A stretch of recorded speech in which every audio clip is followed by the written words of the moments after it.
Espero que esteja tudo bem com vocês. Espero que todos estejam se cuidando, que não estejam tendo dificuldades para resolver nenhum problema, que os seus familiares estejam todos bem. Eu estou morrendo de saudade de vocês, rezando para que tudo isso passe logo. Mas a gente vai aqui, ó, dando as mãos, se ajudando, que vai dar tudo certo. Não se preocupem. A gente está aqui para ajudar todos vocês, tá? Estou gravando a aula, para depois postar lá no sistema para vocês poderem acompanhar e tal. Então, assim, se vocês tiverem alguma dúvida, podem colocar aqui nos slides, no chat, que a gente vai falando, que eu vou resolvendo para vocês. Diga, Andressa. Ou você pode ligar o microfone também, tá bom? Para falar comigo. Pode ligar a câmera, não sei, microfone, enfim. Vocês que sabem mais aí do sistema já estão mais habituados do que eu, tá? Portal do aluno. Nem isso eu sei dizer. Portal do aluno, eu creio. Eu não sei se eu vou conseguir colocar aqui no Teams para vocês, mas está lá no portal do aluno, tá bom? E aí, qualquer coisa eu boto lá no nosso Classroom. Mas eu coloquei só no portal do aluno hoje. Vou tentar descobrir se dá para colocar o negócio aqui, tá? Se der, ótimo. Se não der, né? A gente tenta. Como é que faz isso aqui?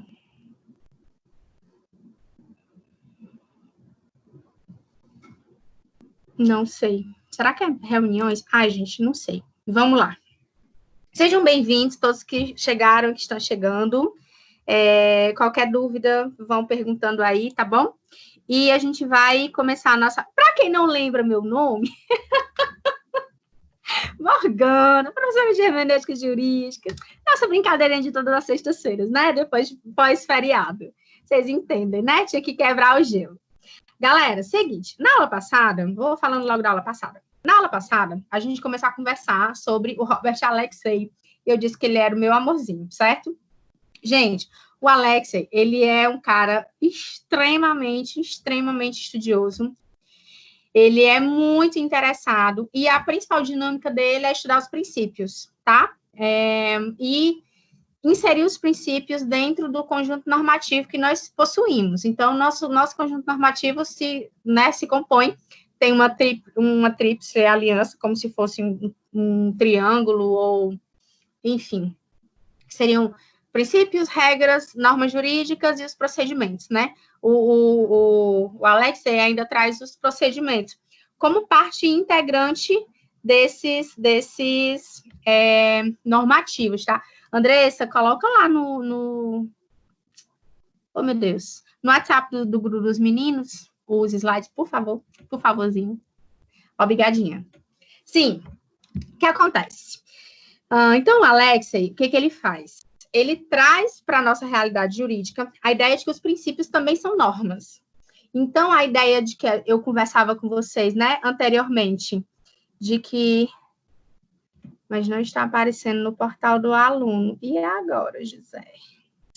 Como faz para mandar? Ai, tem um negócio aqui de mandar, ó. Peraí que eu vou já mandar para você. Peraí, galera, que eu descobri aqui o caminho das pedras.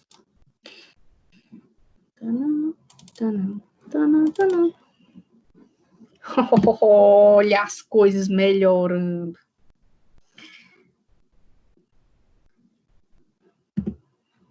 Acho que foi, hein? Vê aí, Andressa.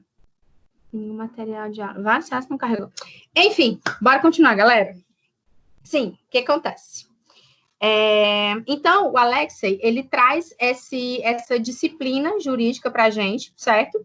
E aí a gente vai discutindo essa ideia dos princípios, da normatividade, de comandos de otimização e tal, certo? Então, assim, com relação à prova, não sei se eu já falei, mas eu vou falar, tem um vídeo lá no Classroom explicando, e eu vou colocar também agora no portal, né, depois da aula, para vocês, tá certo? A gente vai dar um intervalinho, tá bom? Quando for mais ou menos umas 8h30, umas 8h10, né? Normalmente o intervalo. Quando for umas 8h10, vocês me avisam e a gente dá uma paradinha. Depois a gente volta, continua aqui na mesma reunião, a gente volta para conversar, tá bom? Para terminar a aulinha, ok? Então, bora nós. Sim, galera. Então, agora... Gente, deu certo. Oba! Bom, agora, eu não sei se eu consigo projetar essa tela dos slides para vocês. Meu sonho. Como é que eu faço?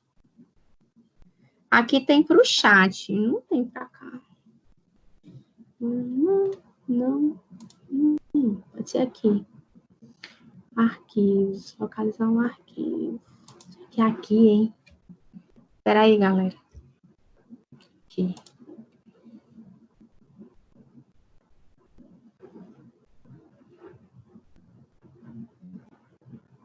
Espera aí, me ajudem. Tô olhando aqui. Para ver se eu consigo abrir para vocês a tela. Acho que sim. Deixa eu botar você aqui. Eita. Gente, me contem. Vocês estão vendo o slide?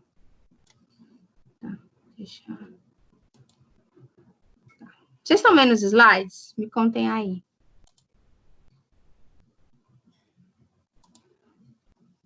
Estão?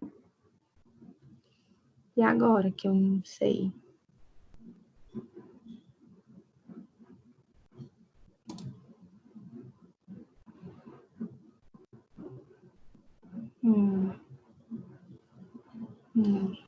Não é aqui.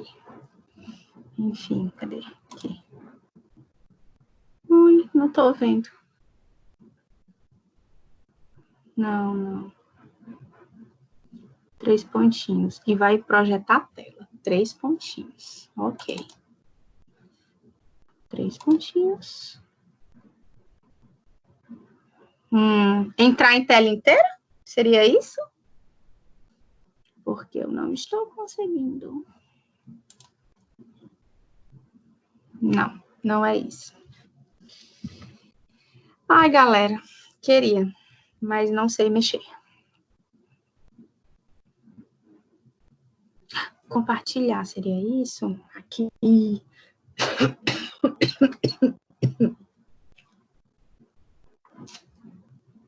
Uhul! Será que é isso, galera? E aí, vocês estão vendo? Sim? Tudo ok? Tem uma telinha com uma seta. Galera, eu tô vendo, vocês estão vendo? Uhul! Deu certo! Muito obrigada, meus amores, vocês são demais. Ai, então, como é que eu faço para mexer agora? Bom, eu quero mostrar outra tela, e agora? Pronto! Gente, seguinte, amo vocês são os amores. Seguinte, e aí, para começar o nosso papo de hoje, certo? Feitas essas inúmeras considerações, a gente vai falar sobre os procedimentos, tá?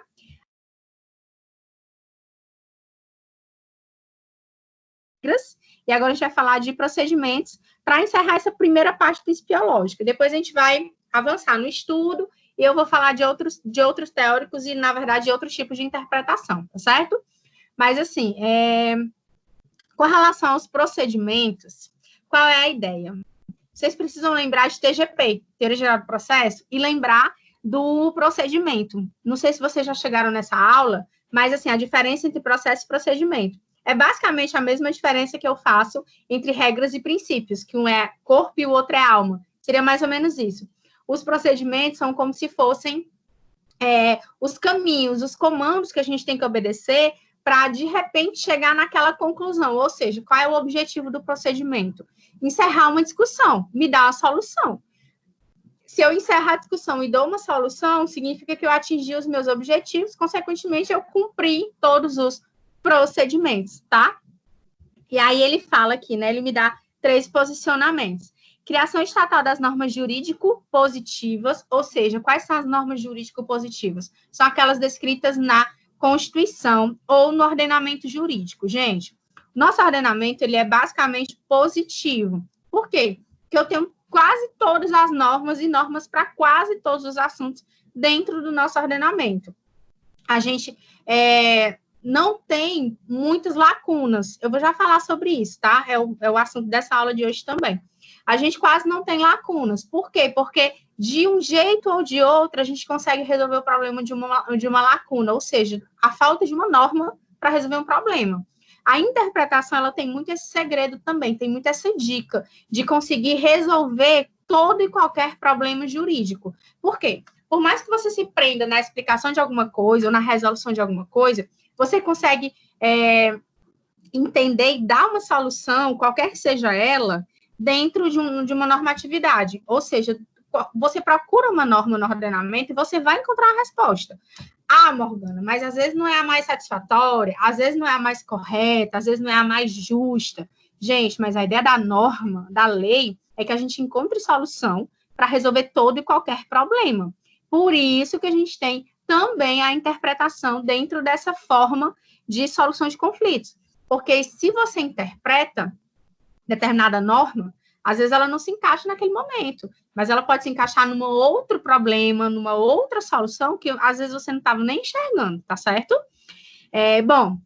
Argumentação jurídica ou discurso jurídico, esse também eu não preciso falar, principalmente quando você tem, por exemplo, a justificativa de uma lei, que você vai ler a justificativa e você entende mais ou menos o que o legislador estava pensando naquele momento para a criação daquela norma.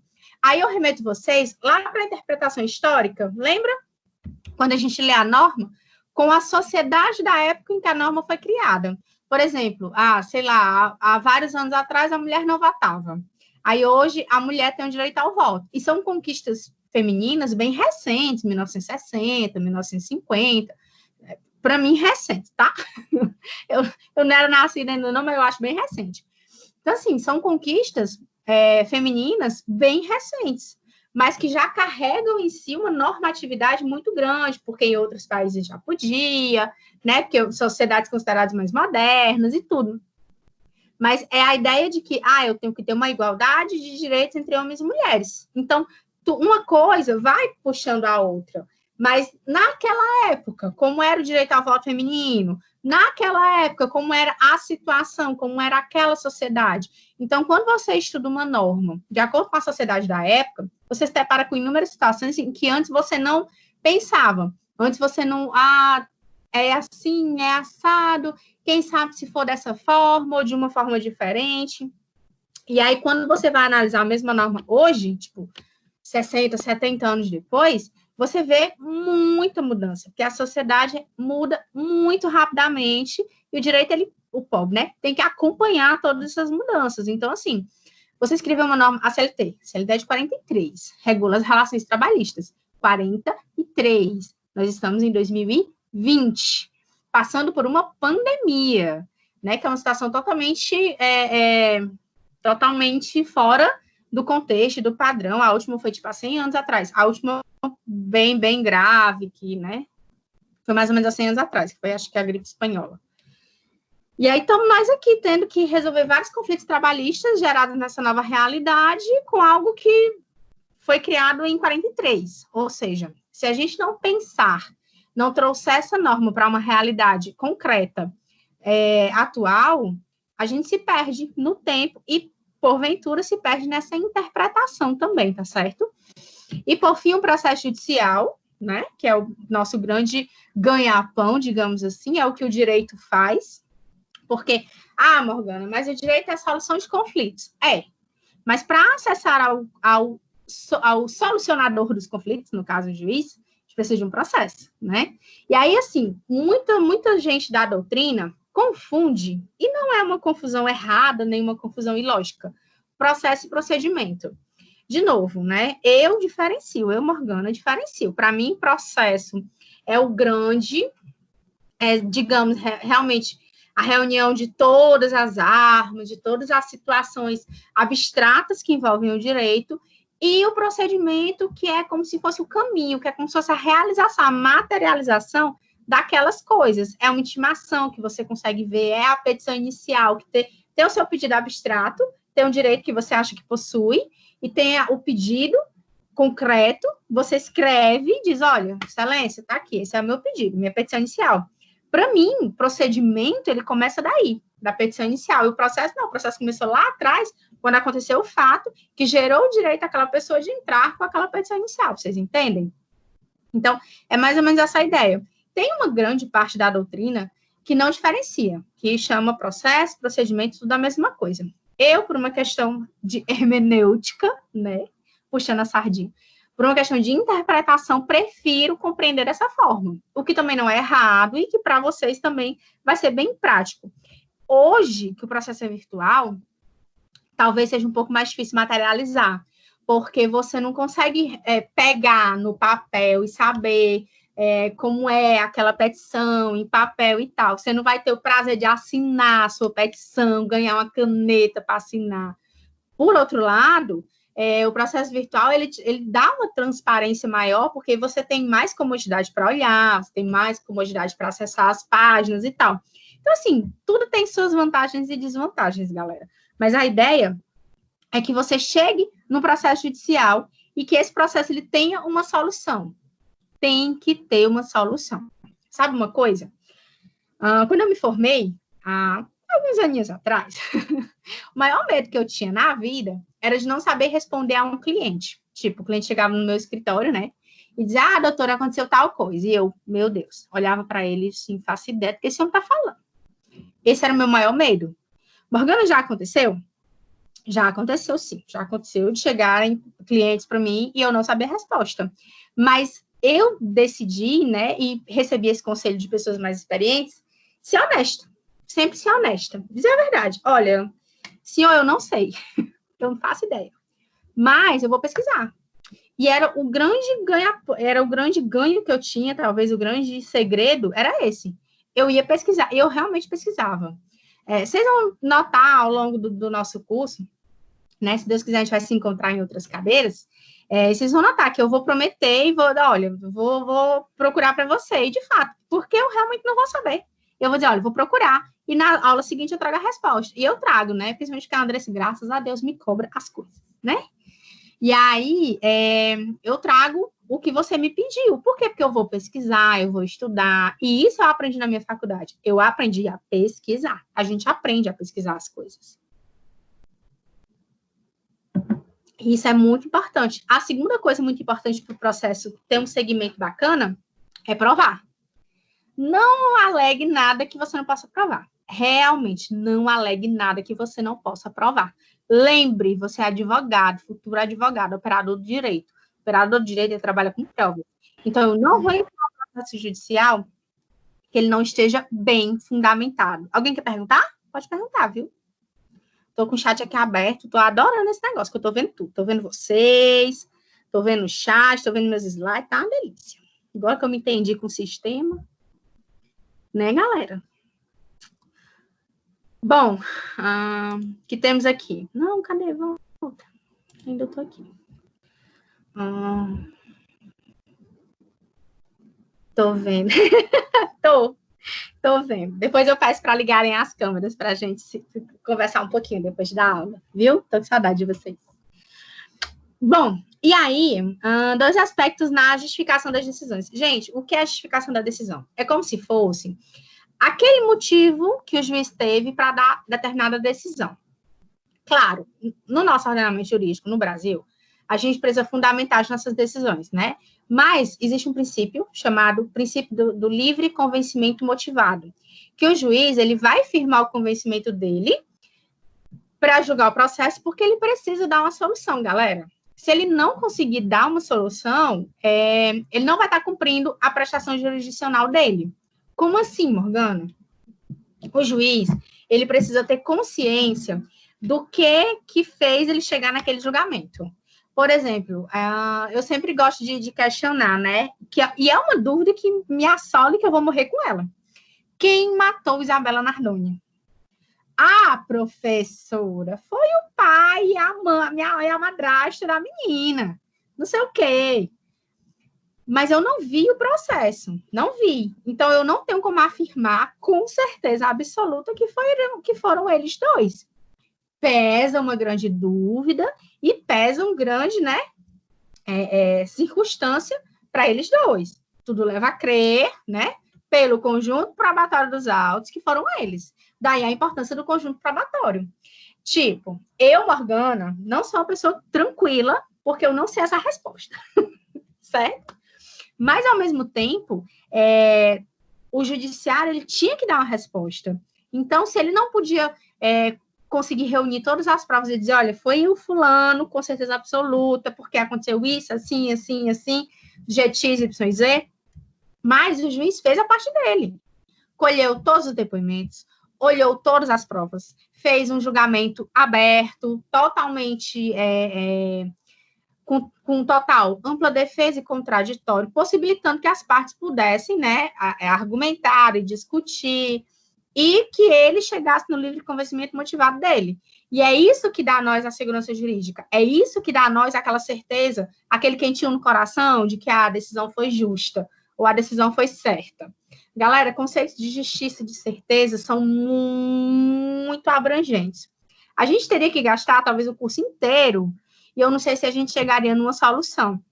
Eu sei que tem inúmeros doutrinadores, inúmeros teóricos maravilhosos, que tratam de justiça de uma forma bem bacana, e principalmente os filósofos da atualidade, né? O do Dworkin, o Amartya Sen, tem uma menina, vocês pensam que eu vou lembrar o nome dela agora. Depois eu perturbo o professor de filosofia e pergunto para vocês, tá? Andressa, me cobre. Sim. E aí é o seguinte, tem a justificação interna e a justificação externa. Ou seja, eu tenho dois tipos de discurso jurídico, por assim dizer, certo? Acho bom a nossa conversa aqui pelo chat. O pobre da Andressa só sobe para ela. Vale, cadê meus slides? Perdi. Ai, tá aqui. Pronto. Vocês estão vendo os slides? É porque eu fico com o chat aberto, que eu quero ficar conversando com vocês. A pessoa, né? Ai, como é que eu tiro isso aqui daqui? Não vai. É assim mesmo. Volte. Volte, meu filho. Pera aí, galera. Vai dar certo. Sim. Na justificação interna. Deixa eu só ler aqui. Para a fundamentação de uma decisão, deve-se apresentar pelo menos uma norma universal. Torna-se insuficiente? Não. Bom, seguinte, traduzindo para o português brasileiro, significa o quê? Significa que para eu justificar dentro do tribunal ou dentro daquele referido processo, eu tenho que apresentar uma norma que seja de origem federal, digamos assim, por assim dizer. Ou aquela norma que a gente chama de nuclear, que é a norma que deu origem ao processo. Assim, tem umas controvérsiazinhas, mas normalmente falam assim, mas o juiz, ele conhece as normas federais. Realmente, o juiz conhece as normas federais, ele tem que conhecer. Então, você vai apresentar no processo. Por quê que você tem que apresentar na sua petição inicial, na sua contestação? Porque para você recorrer, você vai ter que fazer menção àquela lei federal. E sempre o segredo, a dica é também você colocar algum princípio. Se você conseguir colocar algum princípio que justifique aquela regra ou aquela circunstância, também vai ser bem importante para você recorrer lá na frente, certo? Essa é para a interna. E você tem sempre que colocar a norma nuclear, ou seja, mesmo que seja um decreto estadual ou municipal, você tem que fundamentar, você tem que colocar aquele decreto estadual ou municipal no processo para que o juiz entenda, ele está fundamentando com base nisso. Beleza. Que daí ele vai olhar o decreto, vai estudar e vai entender como é que se aplica para o seu caso, certo? E na justificação externa, é a justificação das premissas, né? Que podem ser regras de direito positivo, enunciados empíricos e os enunciados cuja fundamentação é preciso recorrer à argumentação jurídica. Como assim? Primeiro, regras de direito positivo, que são aquelas regras, ou seja, as nossas normas positivadas mesmo dentro do ordenamento jurídico, que estão lá escritas e que você deve utilizar.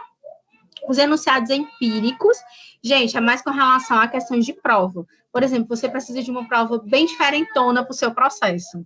Teve uma vez, não sei se eu já contei para vocês, eu conto sempre essa história. Quando eu comecei a advogar, eu ia assistir a audiência de previdência, porque eu queria atuar em previdenciário, mas eu nunca tinha estagiado e eu não conhecia muito bem o processo. Aí eu, rapaz, vou assistir a audiência, né? Assistir a audiência e ler jurisprudência, gente. É o que vocês podem fazer por vocês, quando vocês não souberem resolver a história, né? Aí eu fui assistir a audiência, assisti várias. E era muito massa. Aí teve uma vez, numa oportunidade, que a juíza fez inspeção judicial. Inspeção judicial. Gente, eu nunca nem tinha visto isso na prática. A juíza pegava na mão das pessoas que estavam pedindo aposentadoria rural, para saber se, de fato, eles eram trabalhadores rurais. É marca de sol, é a pele mais fininha, mais queimadinha, com muitos calos, já com a aparência bem mais velha do que de fato é. Inspeção judicial, pois é. Fiquei passada, achei maravilhoso. E aí, assim, isso é para mais ou menos esses enunciados empíricos, né? Aí a juíza colocou lá, ela mesma sentou lá no computador e colocou. Inspeção judicial favorável, sei o que, explicou lá, né? Calos nas mãos e tal. E, por fim, os enunciados, né? Os enunciados, a gente pode até colocar como se fossem...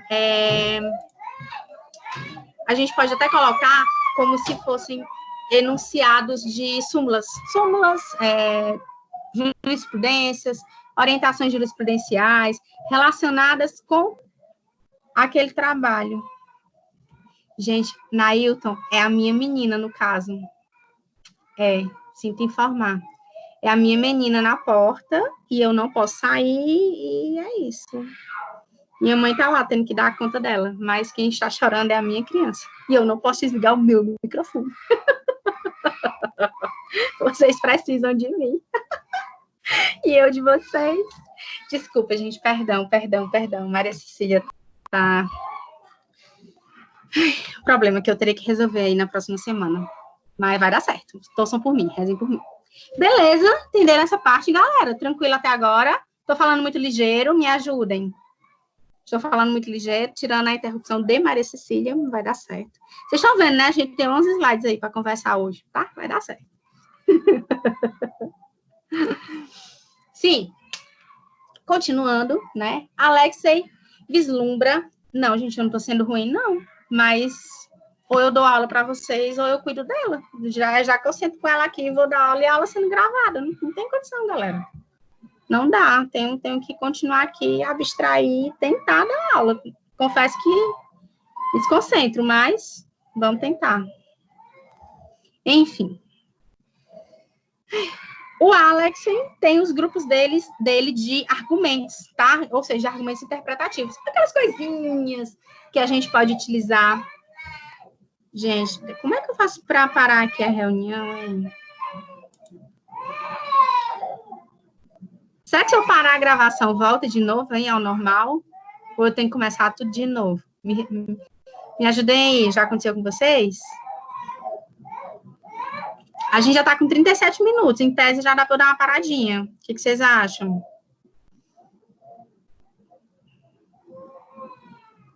Não vou brigar, não. Relaxa, galera, eu vou só tentar acalmar ela. Viu? Vou parar e qualquer coisa a gente volta aqui de novo, tá? Eu volto já.